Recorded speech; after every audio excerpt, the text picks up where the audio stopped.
Exactly. I've tried. Yeah, but it's hard to. It is. It's. I would say that it's nearly an impossibility. But here we are into the draft for game number 2. The Bros this time going to be on the red side with first pick, and let's see what they can actually get for themselves based on that one, as they will have the first ban, and let's see what it's going to be. Yeah, I mean, a lot of the picks that were banned last time were just these high prio picks in general, so I don't expect anything too crazy to come through. Vi, though, being the first ban. Last time it was Dplus banning away the Nocturne. Yeah. It's just going to be Orianna coming through. All right. So nothing too crazy there. You know, I feel like the Pantheon really had that early impact. But unfortunately, just kind of got picked off later in the game. So we'll see what GIDEON can get his hands on. I think that's the problem with a game one like that, is a lot went right for Bro. So it's difficult to triage, because I think, you know, as Space said, there was a lot of positives to their draft. Yeah, it's like, do it again, but win. Yeah, so I think a bit harder. In some ways, if the game goes catastrophically bad, it's a lot easier just to go, oh, well, everything went wrong, just throw it all out. Yeah. And start fresh. But when the game was close and a lot of things were going right, it can be tricky to make little adjustments, because at the end of the day, they did just kind of get outplayed in some of the bigger fights. Karma, banned again. Rumble, I presume, is going to be banned here. Oh, yeah. Rumble does need to be banned. Let's see what they do decide to take away, though, because that Jarvan is looming as well. They're discussing it for a long time. Ash instead. So it's going to be Rumble first pick from HANJIN BRION, and we'll see what Dplus will play into it. We've seen a lot of times. So Rumble's gone through twice, if I remember correctly. Yeah. Both times it's been into Ambessa. It did win both times, but Siwoo is a very good ambassador, so I expect they probably will go with the same strategy. You know, some of the picks we've seen into Rumble before have been like the Aurora, but that's obviously banned away. So yeah, we'll see what Dplus look to get their hands on, given they've sort of handed off such a powerful pick over the casting here. You obviously want to secure a lot in return for that. Well, I think Jarvan is probably going to be picked up for Lucid, as far as the tier list is concerned. Yeah. And he's just going to play Jayce. Okay, Jayce here instead. I mean, Jayce was pretty high prio on the top lane in recent patches. Obviously a range champion as well, so it doesn't have to just be in the face of Rumble or get melted. Jarvan, as you said, makes a lot of sense. Also, you never want to play into Jarvan Rumble, especially when Ezreal has been taken away. That sounds very unfun. Yep. It's also J5, which is pretty cool, because Jayce is also a J. So there you go. You get an upgrade of your Jayce. Oh, but Jin's gone, so they can't. Oh, no! Elevate it to J6. Oh, it's really annoying. Are there any other J champions that we could... There definitely are, and yet I'm struggling. Yeah, same. It's Janna. They need to play Janna. Yep. That's the only other J that I can think of.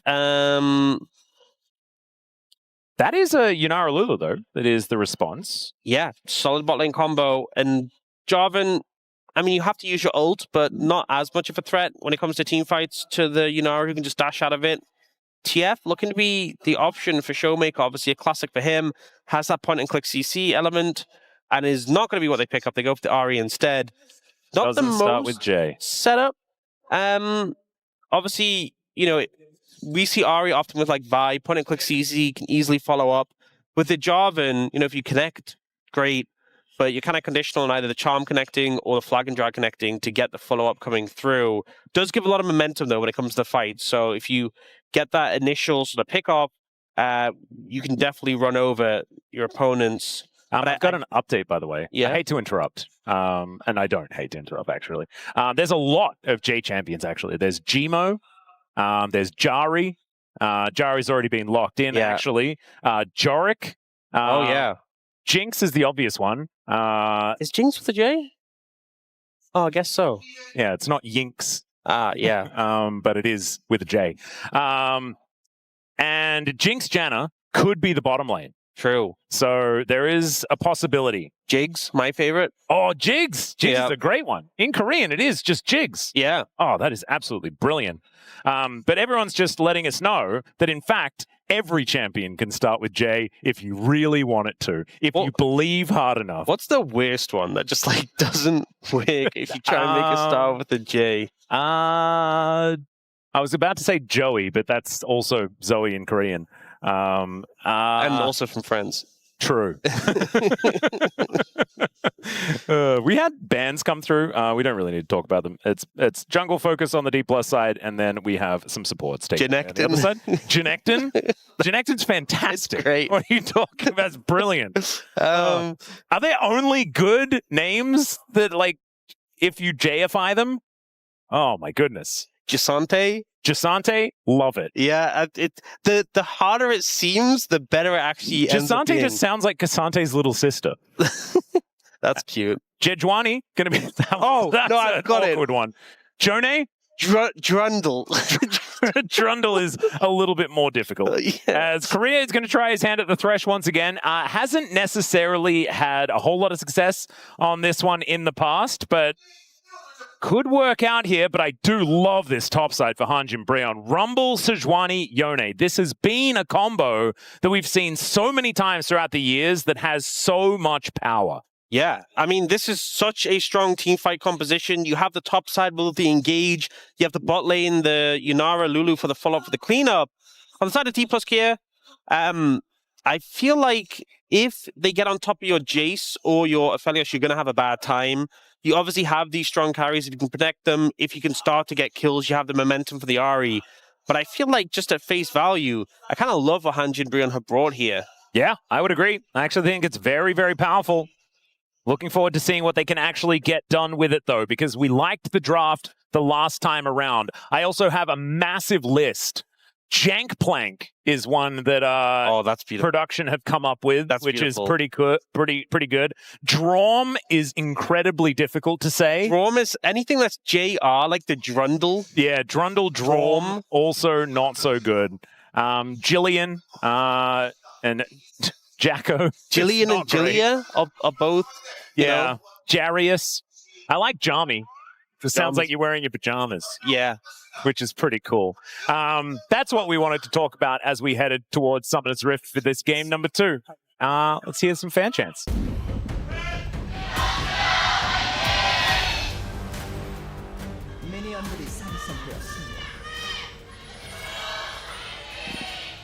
All right, HANJIN BRION fans really need to raise their voices. We need to get the bro tax in. Blitzcrank is also very difficult to say. Blitzcrank. That's a brilliant one. I just want to say thank you to production for coming up with that. That was next to impossible. Giovanna, easy. Don't worry, that was no worries. Did they just write down Jarvan? Because that's already with a J. Yeah. That's where this all started. Jambessa? Jambessa is brilliant.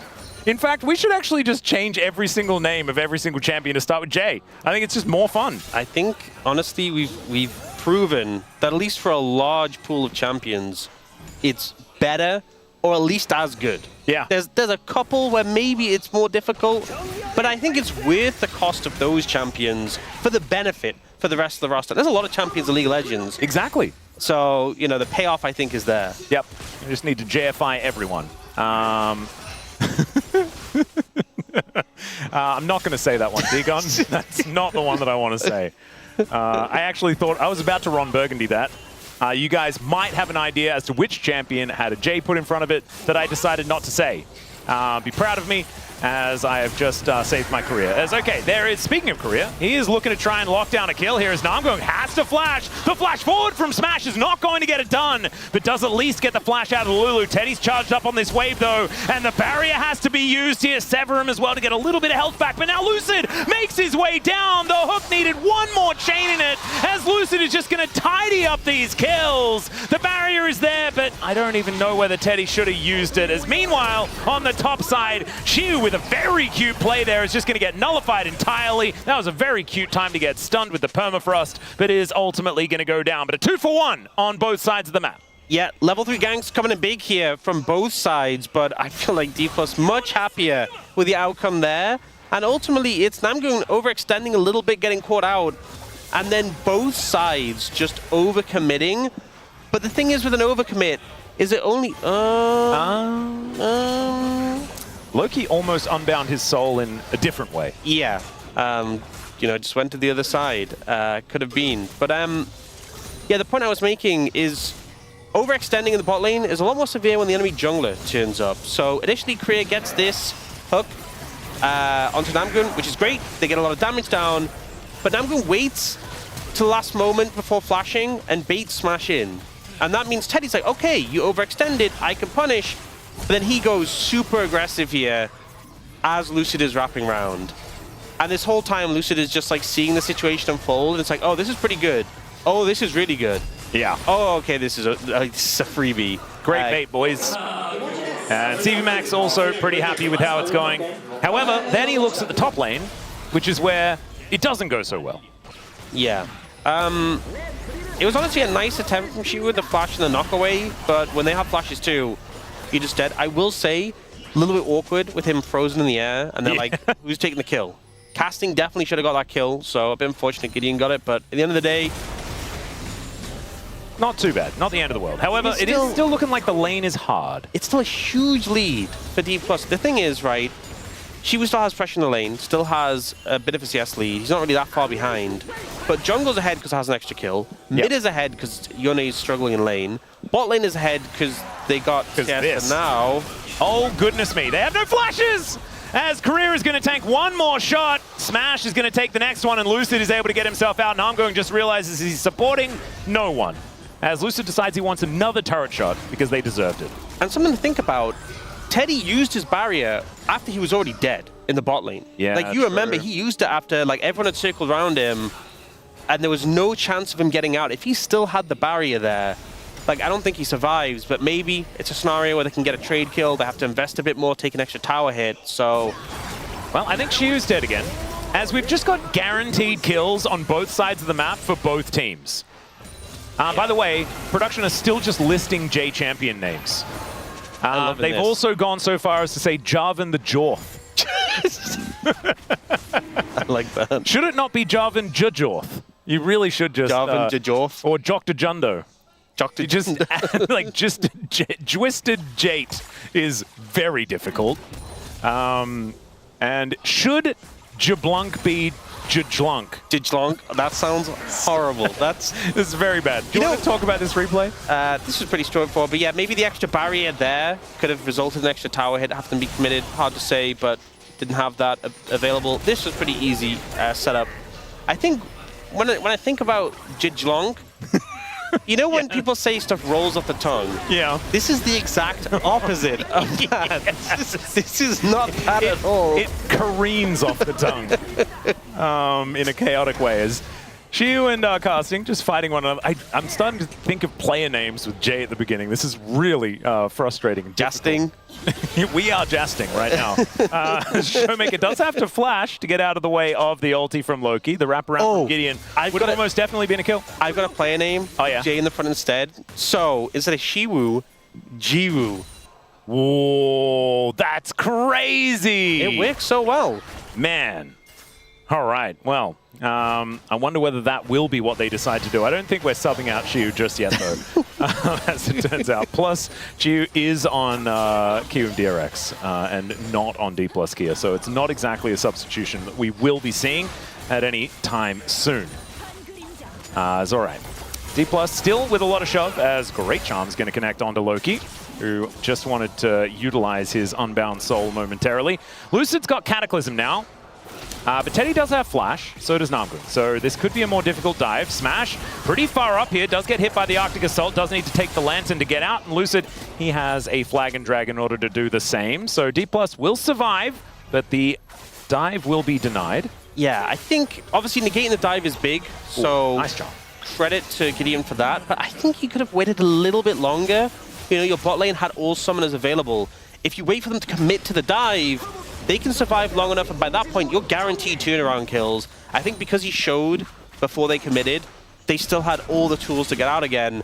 And, you know, negating the dive still has a lot of value, but Dplus is still 2,000 gold up at 7 minutes. So I just think that maybe if you held off a little bit, played the patient game, they could have really got a big turnaround play there. Yeah, it could have been good. However, at least mitigating, losing a bunch of kills and things like that towards that bottom side is a good move. Casting here without a gold lead. Even though Siwoo has died twice, it hasn't seemed to have mattered for how this lane is going. His career is going to leapfrog ShowMaker towards this minion wave as it crashes towards them. And so a lot of tempo being held onto here by Dplus, even through resets.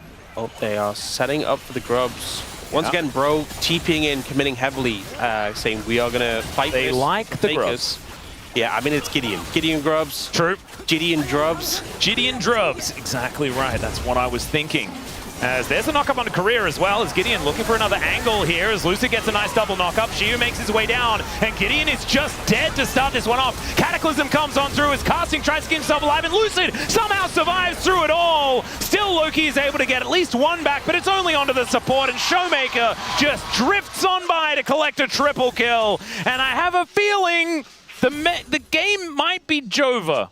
It might be Jova, indeed.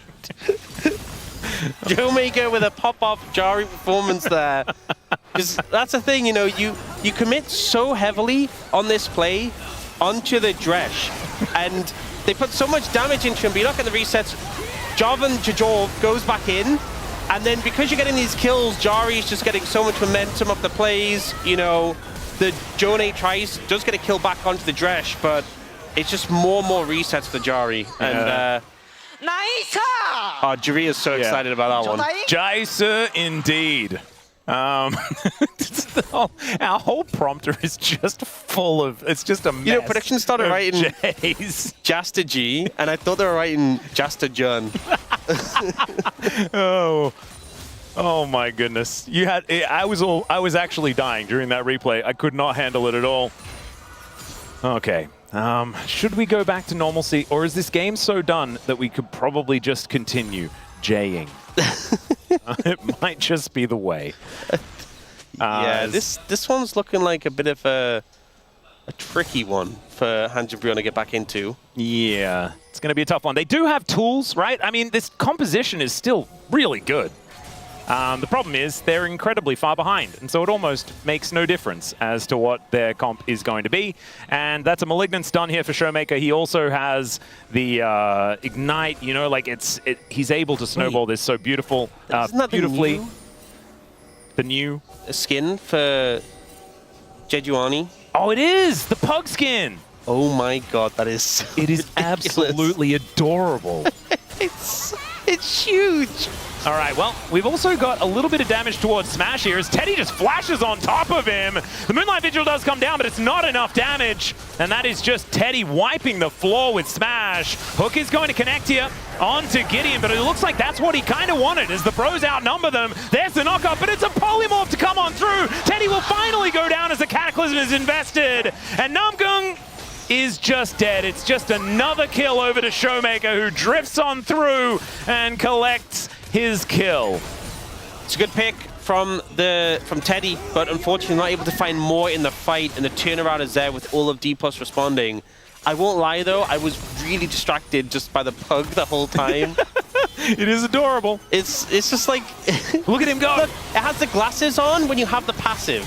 You know, the passive like before you get hit in combat. So when the passive breaks, oh no, you lose your glasses! But then look at its eyes. It's just no! It's like I'm taking so much more damage now! It's adorable! It's so when he flashes out of the way as well, he's like now really sad, running away pug. Oh no! That skin is just so over the top. Oh, it's brilliant. Absolutely fantastic. But ShowMaker is now 4-0-1. Yeah. He can make anyone into Joe. He is very Jed. Indeed. Jed? Fed. Fed. Yeah. Because I thought you meant like it was dead instead. And I'm like, no, he's fine. Oh my goodness, look at this skin! That is just phenomenal. I know we're not salespeople when it comes to skins, but I mean, we just owe it to the world to own that skin, I'm pretty sure. I think I'm always send the message to say, make more skins that are this awesome. You know, there's always the glasses coming up again. There's always those skins. There's always like the cool, really like, you know, like the edgy skins. Yes, the edgy skins. That's the right word. But just the goofy ones, just up so peak. Yep. As GIDEON also able to take the Gromp away. Unfortunately, it's so big! His life might be taken away as well. However, they do just make their way out. Looks like GIDEON is going to survive. As casting's overheated here towards the top side. Siwoo goes to the skies. The equalizer avoided here as he goes into range form. Shock Blast is going to miss. And I still think that casting's in a very awkward spot. Speaking of awkward spots, Teddy and Namgung finding themselves on the wrong side of this one as ShowMaker just drifts his way in once again.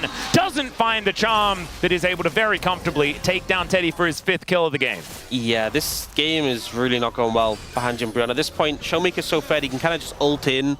Doesn't really need to connect much of his abilities. It's that point where you're just ulting and pressing W and someone dies. Casting didn't go down. He does have flash, so I think he was looking for an all-in angle. As Loki as well, also looking for a bit of an angle here. But there is control vision. And it looks like Siwoo is just going to go home. Smash should be able to take down this turret as it's not even 14 minutes into the game yet, and it's a 6,000 gold lead. That is a very large lead of gold. Yeah, that's substantial. Significant. And Teddy, again, he's trying to make something happen because he knows the looming threat that's coming in. But like ShowMaker doesn't get like the return on the Q, doesn't get the charm, because he doesn't need to. He just has that much damage. And I think that's the point where Ahri kind of hits critical mass. Because if you hit every... Like, if you're at the point where you have to hit everything to kill someone, you're still strong. But if you're at the point where you don't need to hit everything, yeah. Oh man, then Ahri just takes over games. 10-stack Medjay is picked up as well. Yeah, I think that he had 10 stacks on his Dark Seal for quite some time as well. And so now just wants to keep adding pages to that book. And this is when you should be very scared of Dplus Kia, as ShowMaker is having a bit of a day so far. His Annie performance, phenomenal. I think he's heading straight towards a POM with a victory here if Dplus are able to keep this up. As he's pushing in a side lane for now, we'll be able to take even more money. But there are bounties on the map. It's not even 15 minutes yet. This is shellacking territory that we're heading towards. Yeah, this is pretty brutal. I mean, especially game 1, HANJIN BRION had a big lead, managed to maintain it for a lot of the game, and they just got outplayed in the team fights. This game, they have a lot of team fighting power, but I don't know if they're going to get there. Every lane is over 1,000 gold down. Well, there's a teleport in. They're looking to try and get this shutdown gold from ShowMaker, who just spirit rushes away. He does have a blast cone here as well, as there is a fight on the other side, and ShowMaker is heading over there. That is going to be the Glacial Prison coming down, but it's a flash hook from Korea to lock the kill down for Smash. Now Loki looking for a bit of an angle, gets a nice little knock-up, but I just don't think they can commit to this without their jungler here. Slurkle comes on through as Korea gets himself a little bit of a shield with the Lantern. But the Bros, they just can't commit to this. Even with Siwoo towards the bottom side, they're just not strong enough. This is a problem with going for like this collapse play onto an Ahri, is you have so much mobility, you can leave the top lane, you can evade the gank they're going for, and you can actually make it to the fight going on in the mid lane. So like there was just no real chance they were going to get ShowMaker, but he's able to join in here. The ult has to be used on him defensively, but Korea with a flash lands a CC and the follow-up is there. And, you know, the mid and top Loki and casting just kind of awkwardly standing there like, oh, yeah, we were trying to catch him. Yeah. Bad. Didn't quite work out. That is a couple of pages added to ShowMaker's Forbidden Book as well. I do want to shout out Korea. He's 100% kill contribution here at 16.5 minutes into the game. Pretty impressive for the Thresh. So far. Yeah, maybe it's not. I think ShowMaker is the obvious POM, but maybe Korea is the thinking man's POM. That is going to be a dragon against the flow of play here, as Lucid is going to take the Herald exit. Decent wild growth, but unfortunately there's no follow-up, and Teddy just dies as the Rift Herald rides over the top of them. Down goes GIDEON as well. The Equalizer is not able to do enough at all, and the ulti from Loki does next to nothing as well. ShowMaker just dancing around the battlefield, reset after reset, and that is a clean ace for Dplus Kia, and they're going to follow Shelly towards this inner turret in the bottom lane. I think Lucid just had the perfect team fight. You know, starts off by placing down the Combat Herald, doesn't get the Dragon, so maybe that's the one criticism. But he has the Herald ready, so when they engage onto him, he soaks all this damage up front, but it doesn't matter because he goes into the Herald. Then he ends up getting so many knockups through here. So that's one. Oh, this is a Lulu, but that's 2, 3, 4 knockups of the Herald, then flag and drags onto 2 more targets, and then still somehow survives despite them trying to turn this onto him, gets the heal from the Sundered Sky. the value he got while the rest of his team is moving forward with him, ShowMaker with all these resets, was just crazy. And now it's a Lucid POM. Like, I don't even know who's going to get it this game. There's a lot of pitches, you know, there's a lot of good options, I feel like, in this game. I think mid-jungle support, all solid. Yep. I don't think you're giving it to Siwoo this game. That's probably for sure. But even Smash was brilliant on the Jhin, and that's difficult for me to admit, but he was. Smash has just been like consistently solid. Yep. Which often doesn't get the POM over the flashy, but still deserves a lot of praise. And now it's 11,400. Yeah. It's a very big lead. Substantial. They have a lot of Jold. Oh, they do. And we were praising the bro composition, right? HANJIN have a lot of really good champions that can work quite well together. Just unfortunately, this game fell away from them extraordinarily quickly, and they got no value out of overloading the top side of the map and foregoing bottom lane, as there's the ulti from Loki, but it's going to be interrupted there by Lucid. Needs to flash the charm, and it's just bro trying to use everything to survive and having nothing to do any battle here with DK. And we'll be able to take down this inner turret as well, or at least get this second last plate. Minion wave is going to be conga lining in, but it's going to take a little while still. They just stick around, take it down after those minions fall just before backdoor bonus is going to come back up again. And the problem as well is Siwoo and Smash both have flashes, and they have a Thresh to protect them. And those are the targets you want to really be engaging on. Like ShowMaker being an Ahri, so hard to get on top of, with Rocket Belt as well. Yep. So let's say you commit your engage onto Smash or Siwoo, they flash, you don't get the initial kill. You're now just going to get chased down by ShowMaker, and it's just impossible to escape when he's getting these constant resets. I mean, he can also just run at them. He's got a 25-stack Jayce. Yeah. It's going to be very tough. He's also got a dash cannon on top of everything else. There are barely any items on Loki right now. Teddy does at least hit 2, but you really want that Infinity Edge before you're really hard carrying a team fight. Smash nearly has Hex Optics, i.e. LDR. Yeah. He's so close to having that trio, and on Aphelios specifically, that just makes your ult hit like a truck. He is really going to be hurting, as the Baron has just spawned 11 seconds ago, and I imagine Dplus are well aware of it. Thinking about potentially going for an option. Next time they win a fight, I mean, it could just be game over, as Lucid looking to clear out vision. And there is no inner turret here. They can just go in if they would like to, and quite have the people here, the personnel, to make that one happen. Smash is clearing out the mid lane. Siwoo doing the same thing on the bottom side, and the map is very small if you're HANJIN Brioon.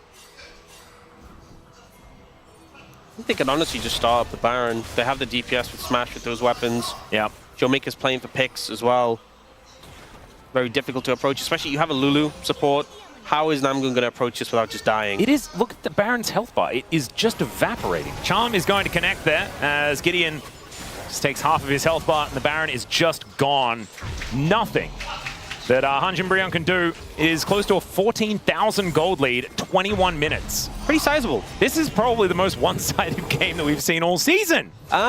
We've had some really one-sided games. It is true, but I do feel like this is getting up there. It's close, but we've had some games that are like one kill or one grub up perfect game. That is true. So they did drop 4 kills. It's definitely very, like, it's up there, but we've had some super one-sided games, but it's in that realm, which is especially crazy given how close game 1 was. Yeah. It's been, you know, Dplus have kind of switched on from a game that they won.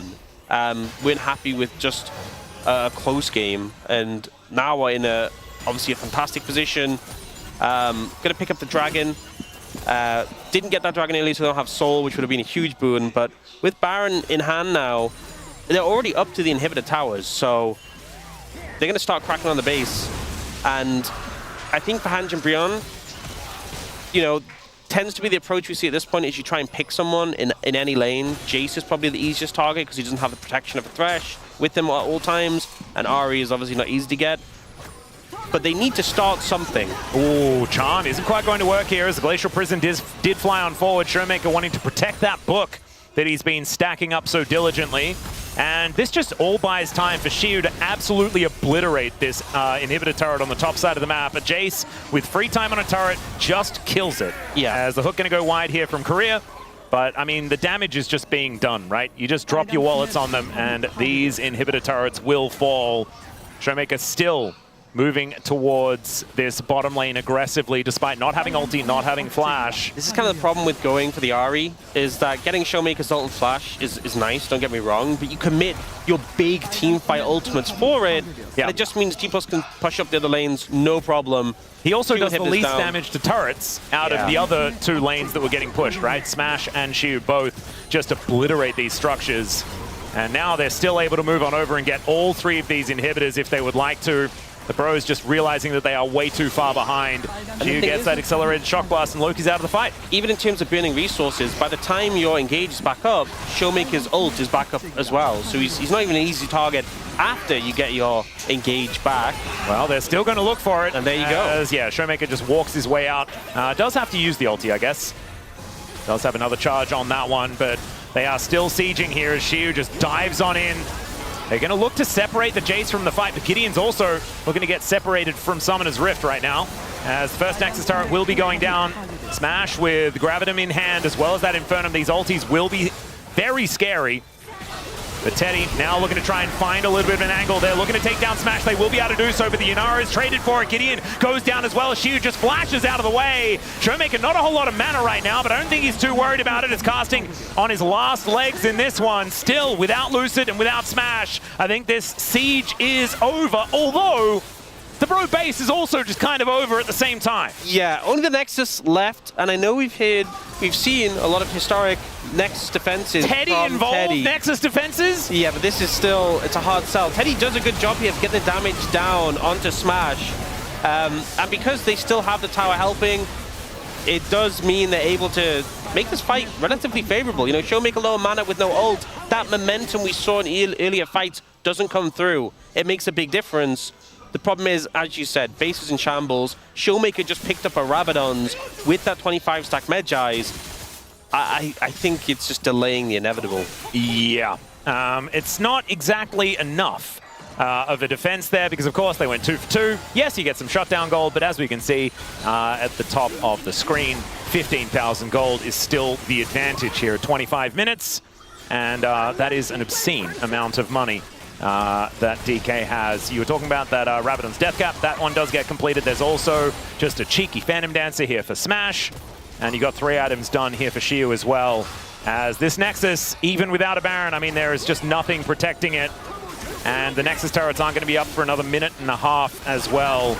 As Gideon just throws the Glacial Prison to Narnia. Lucid goes in, looks for a bit of an angle, but Loki is separated. And there is the Cataclysm to lock them all down. Down goes Gideon. The equalizer placement was decent there from casting, but unfortunately, it just does not do enough. And Dplus Kia with an absolute slaughter here in game number 2 will take down the Nexus for a 2-0. I think that game 2, super convincing, and also was just such a struggle for HANJIN BRION really to have any sort of way in on that one. Game 1 was close, I think gave the fans a lot of hope.